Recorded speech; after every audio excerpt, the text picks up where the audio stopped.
How's it going, everybody? My name is Ged. This is Fabulous Flicks, and apologies for the slight late start tonight. With me, as always, of course, is the Rogue leader. Tyler, are you okay? Were you able to have enough time to throw some pants on before this, or Yeah, what was going on I'm over there? I get the kids to bed, and then I'm surprised with the 62-minute episode. So Man, yeah, it was.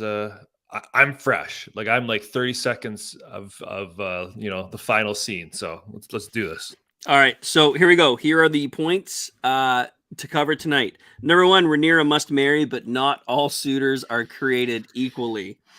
Rhaenyra also starts to feel a little frisky. This is when we're gonna have to delicately unpack. She gets riled up. Otto gets caught in his own ambitions, which reminds me of Rogue Leader. Be careful not to choke on your own ambitions, Rennick. And Rhaenyra does the Princess Jasmine, goes for a night out. So first things first, I want to cover the Rhaenyra must marry. Not all suitors are created equally. There's a long list of guys lined up, kind of making their pledge. And without a doubt, one of my favorite scenes is this 12-year-old who slays this dude at the end of this scene. You're shooting a shot. Yeah. This kid's like 10 years old, but from this family that is like inbred in the soil. And he gets chirped by what I could only describe as the medieval Chad. Like, I'm surprised he didn't have his armor and a white sweater wrapped around his neck. I love it because normally in Game of Thrones, you would expect that little boy would just been slaughtered on the scene. But when it pans back, he's like, oh yeah. He's like, I may be 12, but I know what I'm doing. Just skewers this dude. Yeah. And this is really, Viserys giving her the ability to find a suitor. I must admit, this is not what I thought it was going to be. Like, I didn't think she'd have to go on a tour to have a bunch of dudes line up and say why they'd be best. Like, it was a little strange. Yeah, she's basically reviewing resumes, essentially. Yeah, 100%. So I mean, that's pretty straightforward. Let's leave it at that. Really, really funny opening scene. The kid is an absolute savage. She chirps the old guy. Let's dive. Actually, no, we're gonna skip Frisky. We're leaving that one for the end. Rhaenyra pulls the Princess Jasmine.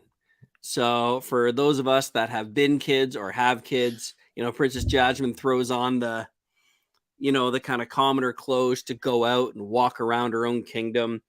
Rhaenyra basically does the same thing with the help of Daemon Targaryen, which just had uncomfortable bad written all over it from the word go. He draws. She also pulls the Arya Stark as well. Yep, absolutely pulls Arya Stark. Yeah.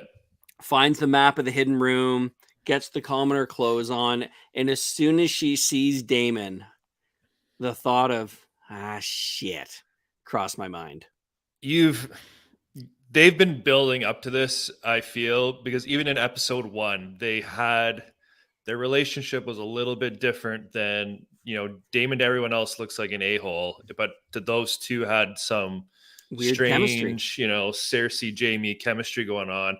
And me and Kels kind of talked about like, oh, is it really going to go there like earlier? And then sure enough, when we get this scene, you just felt it inching closer and closer and closer. And just, there's a, like, I was like a little bit uncomfortable, like on the edge of my, like in a weird vibey type way, watching the whole thing through the pleasure house. Yeah. But the whole time too, like, I think it might've been rather brilliant because there was all these other little things going on. And 100%. Were they intentional or not intentional? And just the one I want to zero in on before we talk about maybe what they did. And just so you know, we're skipping that till the Frisky part. I actually want to talk about the events of the evening, but there's one thing I want to zero on before we circle back. So the one thing I thought was interesting was he pulls her toque off or her hat off entering the house.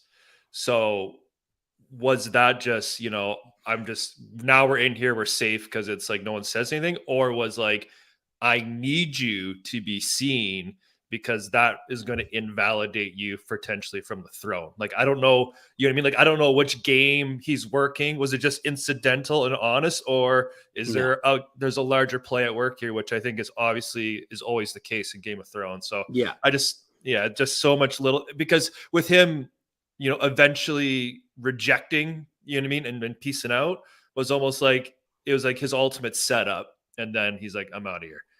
But yeah, Yeah, then and I want to talk about that a little bit because you and I might differ on this one a wee bit. But yeah, I agree that it was not intentional. So let's talk about her night out. She goes, okay. she watches a play where they all chirp her.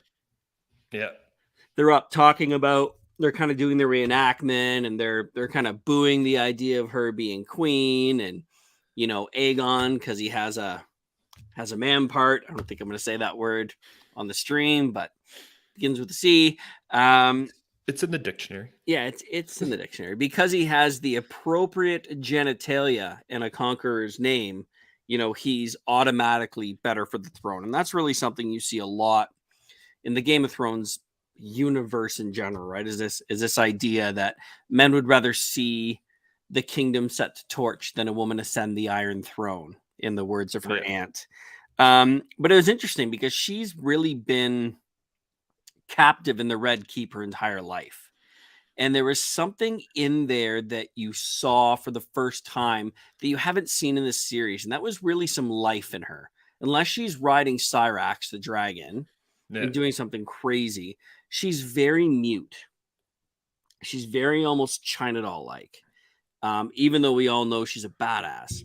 But yeah. when she's out and having drinks at the tavern and being lippy and saucy, like, there's an enjoyment, Yeah, chaos, a she's being like a reckless kid, like a chaos. Yeah. teenager, yeah. And the Yeah. one thing I thought was interesting too was earlier in her night out, someone walks by her, like bumps her really aggressively, and like says some sort of chirp to her, and she just looks with the biggest smile on her face, like, "Oh my god, I'm out here."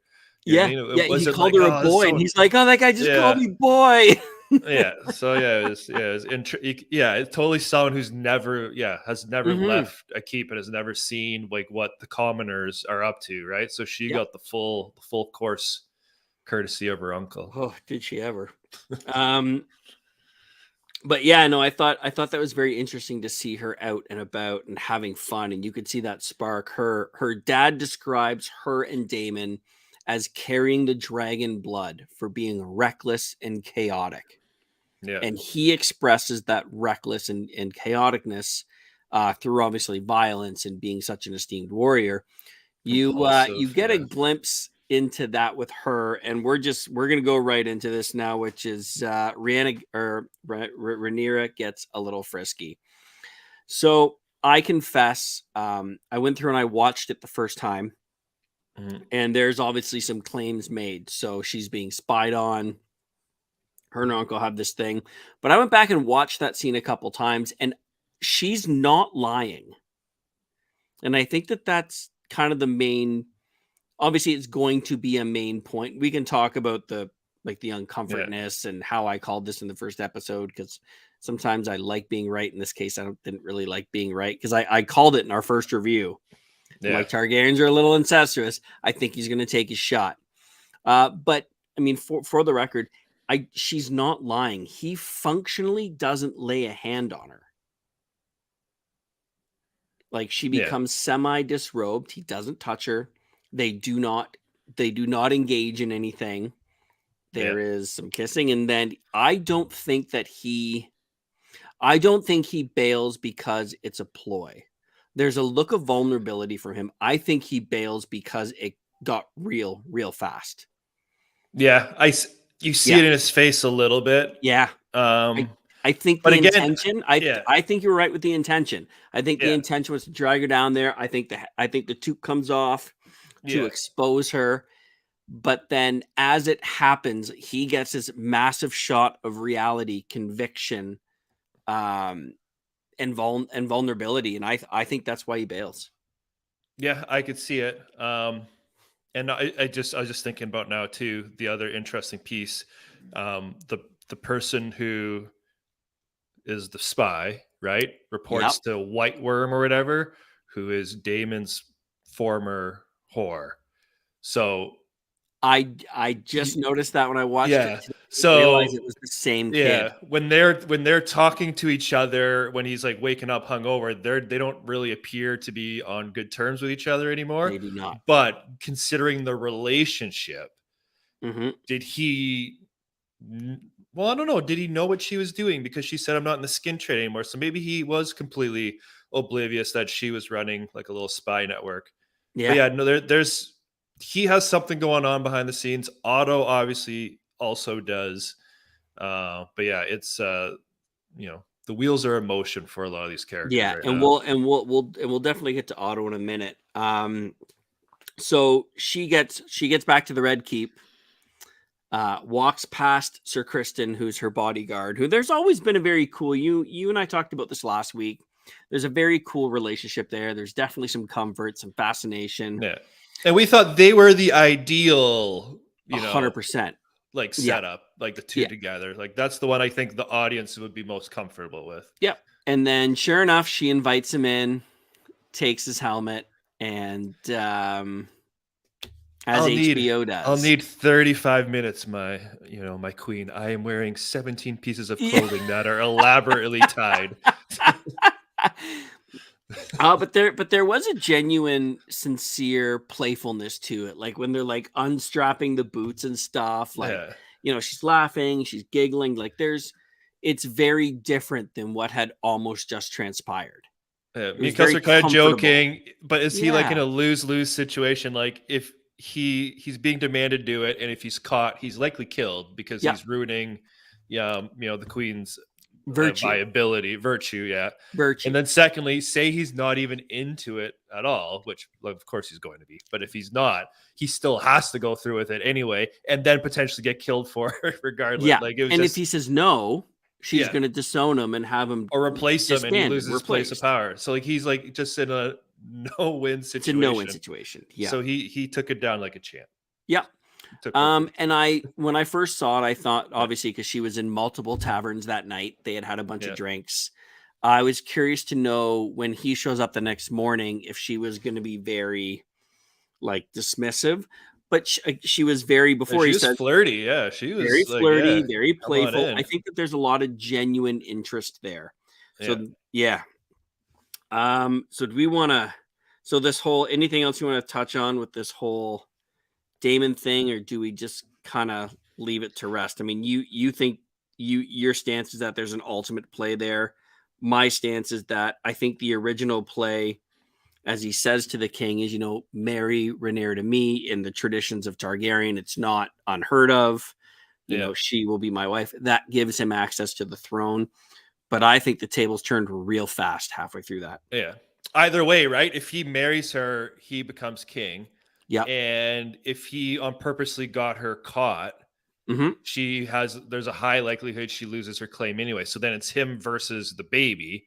Yeah. And then, we haven't got into the auto stuff, but now with the auto stuff going on and there's all those allegations bubbling to the surface, Yeah. who now would have the proper claim, right? Like it could be completely up in the air, which could be Damon, the chaos he wants to create. Reckless Like chaos. Restless chaos. Oh, can you still hear me? Yeah, but you lost your camera. Yeah. Let me work on that for a second, but I'm still talking. All right. Oh, there we go. There you go. All right, so let's go into Otto. I have this framed as Otto gets caught choking on his own ambitions. So before we expand, in your opinion, is Otto a faithful servant to the king, or is he B, been very calculating in his moves for the last 5 years of the show? I think it's a bit of both. I think he is faithful. Like I don't think he has any ambitions of himself sitting on the throne. Like he's not going to poison the king one day. I don't think he would go that extreme, but he has definitely been scheming and plotting to ensure that his bloodline eventually ends up on the throne. So it's a bit of both. He gets caught red-handed with that. And even the king mentioned that. He's like, when he was talking to Rhaenyra, he's like, who isn't like self-centered, motivated, Self-interest. self-interest on the entire small council. Everyone is. It's been like that forever.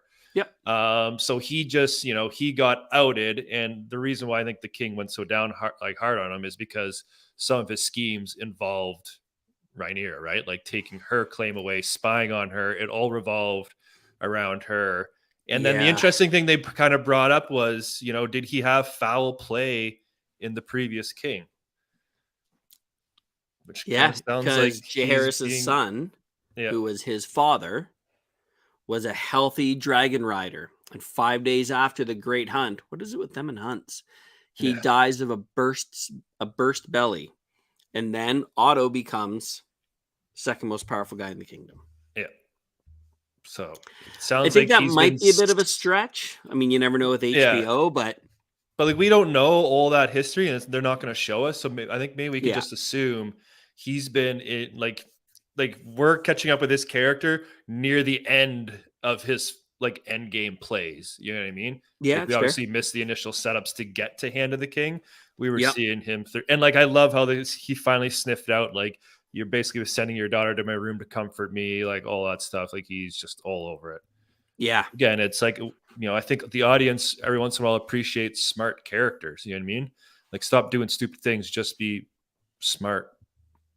And that really plays into what I've talked about a few times of why I like Viserys. He is trusting, he is warm, he is Yeah, compassionate. He's so much different than a Targaryen.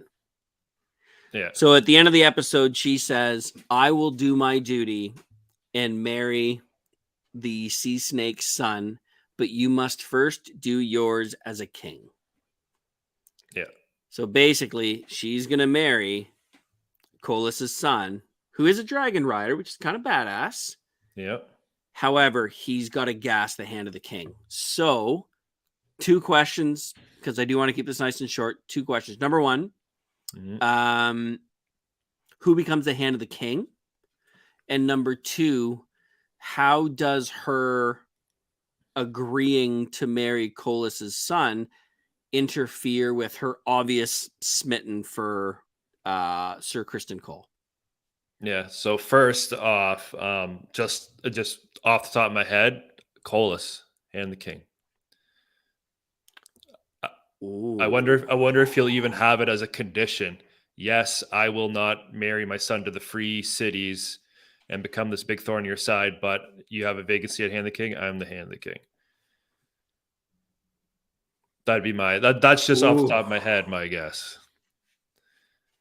But I don't know. The king doesn't seem to like him. So like would I'm he gonna make that go. guy a I'm step gonna go the aside? Master of Laws, the guy Yeah. he talks to, who reminds me of The one he what's goes his for face. the guy he goes for the unbiased opinions from. Yeah. Yes. Yeah. I don't know why. Maybe it's just like a heart play. I hope it's him. He always gives him good advice, even if he doesn't want to hear it. He delivers it properly.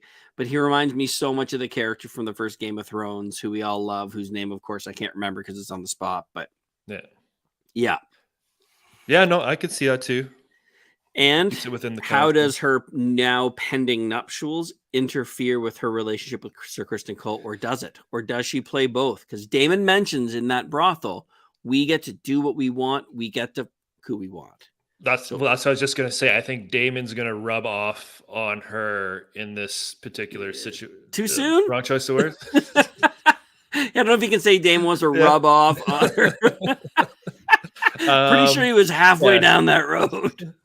Damon's teachings will influence her future behavior. Is that more appropriate? Yeah, I agree, because she has Yeah. that she does have the restless chaos. I think that she is going to play Yeah. both sides of the pond.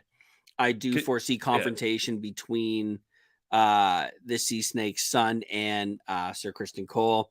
And for the Hand of the King, yeah, I think you're going to see the Master of Laws.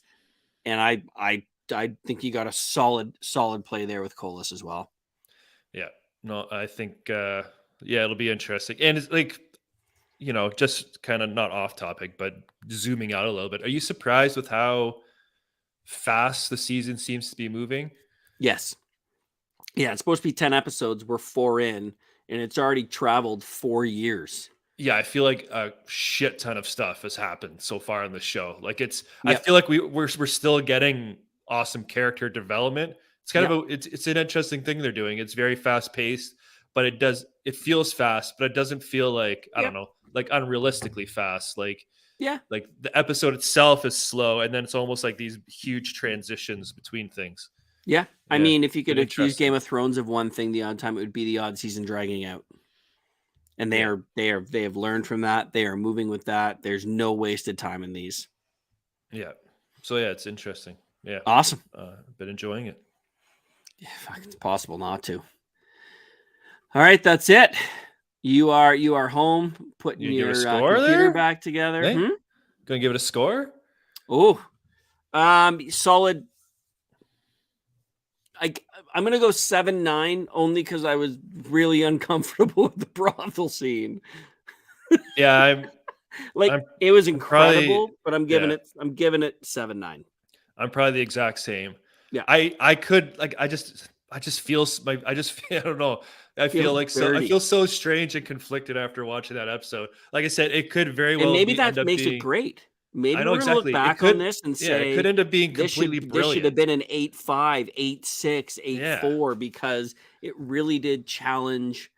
It really did challenge our comfort level. It was brilliantly acted. Matt Smith is incredible, and he's just playing this character so well. He's knocking it out of the park. Like, there is not a single weak character, and it seems like every episode they come to play. So maybe I'll regret my score of 7-9 based on my own discomfort, but I mean, it was. Well, I think once we see, like, if there was extra plot lines all raveled through here and they have consequences down the road, if those come to play because of this episode, I think it'll improve in that regard. So we'll see. Yeah. Or if not, it's just, an uncomfortable whorehouse. Fair. Yeah. Versus all the comfortable whorehouses in Game of Thrones. Yeah. All right. All right, man. So until next week, I think I'm actually coming to see you, which is awesome. Yeah. Which is going to be wicked, which means I'm going to get to shoot a quick follow-up on the basement after our 3-parter with some walls on it. So if you lots of walls. If you watched that show, I did actually get a question about it a couple weeks ago, so that's good timing about when I was going to shoot a follow-up. So nice. Look forward to seeing you, and no matter what, you can see us both here next Monday night at 9:00 p.m. sharp. I'll try to watch it on Sunday this time. All right, fair enough. All right, man, be good. All right. Cheers.